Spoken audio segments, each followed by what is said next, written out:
You ask Tiger to calculate. This deals with linear inequalities with one unknown. The final result is x equal or smaller than -7. Let's solve it step by step. Isolate the x. Divide both sides by 10.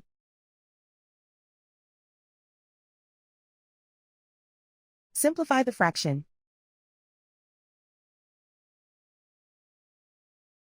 Find the greatest common factor of the numerator and denominator.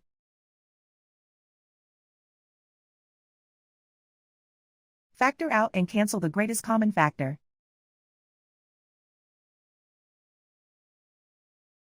Plot the solution on a coordinate grid. And so the final result is x equal or smaller than -7.